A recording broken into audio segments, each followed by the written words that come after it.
There is a report from Gobi Partners that shows that startup funding is cooling, but the innovation pipeline is not. In fact, the firm says the Philippines is entering what it calls the, quote, next wave of innovation led by AI and fintech. To walk us through these findings, we're joined tonight by Carlo Chen-Delantar, partner at Gobi Partners. Carlo, welcome to the big story again, and thank you so much for braving the traffic to be with us today. Happy holidays, Happy Danny. holidays. Thank you for having me again. Welcome back. Okay, so the figures were not so great coming from last year. We have volume down 54% and investment values actually down 32%, but you still look pretty chipper. What is keeping your optimism afloat? Well, our fund is performing really well. We've invested pretty early, so the ones that we invested are now on a scale up. So in a way, the report is really for us to look forward on what's next. And we have to be realistic because we also have investors that we want to return capital. And that's why we created this report. It's really for founders. We want more funded startups because at the end of the day, it's one of the best ways for any Filipino have a shot at success financially and also societally. Let's talk about these founders. Yeah. When you're talking people who are willing to invest in startups here in the Philippines, are we talking pure blood Pinoys, Phil-Ams, returning Pinoys, halfies? Yeah, so founders, we did this report and we surveyed majority of the funded startups, so over 50, and from pre-A all the way to Series C, some have like revenues all the way to 120 million, right? So when we looked at this, majority of the funded startup founders are actually 75%. Only about 23% actually are from foreign, and majority of them actually started in the Philippines. And one big reason they're building solutions is we need better products and services. And if it's Filipinos doing it for Filipinos, I think it's way more impactful. So let's make it simple. Kumbaga, yung tunay na Pinoy na nakatira dito, they're the ones who know what we actually need and what gaps to fill in. If you feel it, if you can relate to it, most likely you'll find the right solution. I'm sorry to be the pessimist here. I know you're quite optimistic now, Carlo, right? But the 2025 year was a cooler year in terms of funding startups. But what were the factors that drove that slowdown, and how tough is the environment? Why is it so tough right now? Tough for the reasons that it's not because of the Philippines. Well, now it is, Q3, Q4. Okay. But outside of that, the higher power, higher beings, West and East, all the capital is either you're waiting and seeing and or you're actually at the frontier of investments. AI, either you're going towards the US or you're going to China. We see a lot more news within the western parts of the world, but the eastern, they're far more way advanced and they have robots.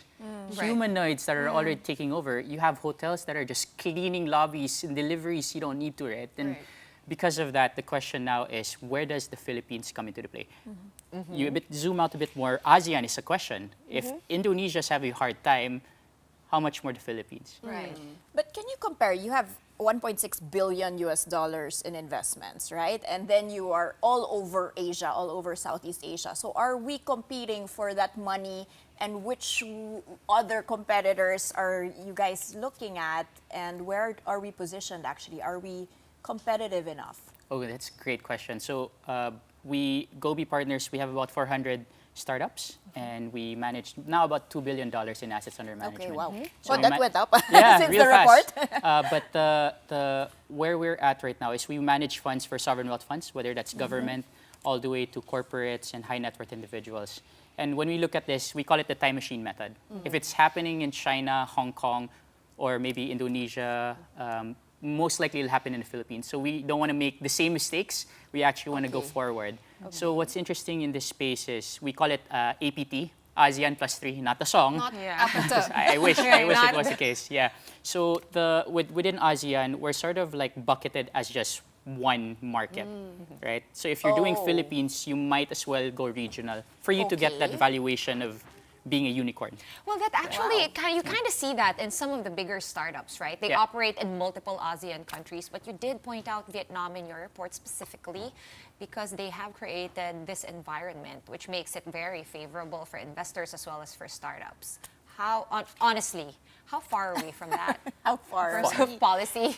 Far, far. And the most interesting thing about Vietnam, I always describe Vietnam as like young China. Like the whiff Correct. of air is everyone's looking for opportunity, Really? and they're just looking forward, not the past, Yeah. just looking forward. Well, that's interesting because, I mean, I guess we can say it. I mean, Vietnam is communist, similar to China. But they Socialist would be the right word for it, socialist, yes, right, yeah. right now. Yeah. But they've kept their market open, Yes. right? And even more so now, because now they've announced that English is going to be a mandatory subject, Interesting. Okay. elementary, and then now they call it sandbox cities. If one city is implementing enforcements and policies, you don't have to wait for the national side.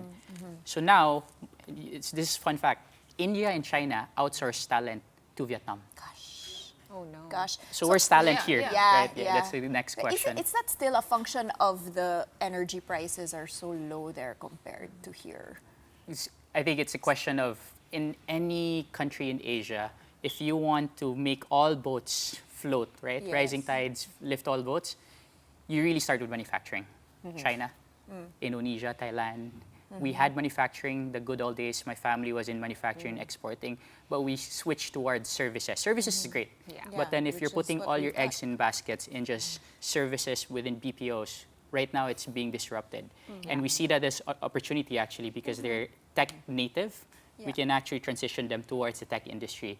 And we have 120 million Filipinos. But do you Yeah. think we should do that, or should we even start, like, go back and look at the national industry plan? I know this might not Yeah. be like real startup territory, very far from AI, although we can apply certain Sure. technologies. But in that sense, could we actually find space in maybe walking back and looking at the national industrial plan? Yes. So the beauty of technology is you're leapfrogging from just heavy asset models to light asset light, right? So that's why it's called the digital revolution, the fourth industrial revolution. Now you bring in AI, it's a completely different thing. Maybe I'll give you a good anecdote here. When we were starting investing in the Philippines, if you wanted to create an app, it would take you maybe 3 to 6 months to have a working prototype and then hopefully get it to market. I was just at a hackathon 3 weeks ago. They made a working prototype in a night. Gosh. Yeah, and they also have Yeah. like other stuff like Shopify that have come out, right? But Carlo, Yeah. just maybe people are watching us and maybe they're not so techy. Sure. What really are the sort of startups that work? I mean, are we allowed to name Yes. drop some of them that have been And doing well? are they already in Yeah. the intelligent era? Right. Okay. So maybe let's start with the facts, right? So in the Philippines, the startup industry, when you say startup, it's your fledgling SME slash with digital products and services. We bucket it that way. We've generated over 200,000 jobs.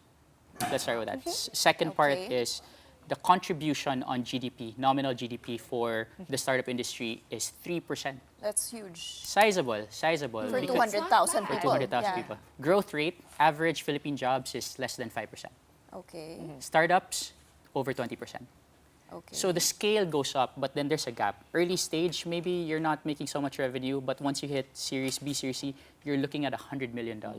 So where do we want to go from here? Going back to startups in general. During the pandemic, over 10,000 SMEs, when they got unlocked by the e-commerce giants, instant millionaires in peso, right? That's the beauty of it. And I think what we want to show is that if you want to be in this space, you don't need coders or computer science graduates now. You have AI, and that's what we want to see.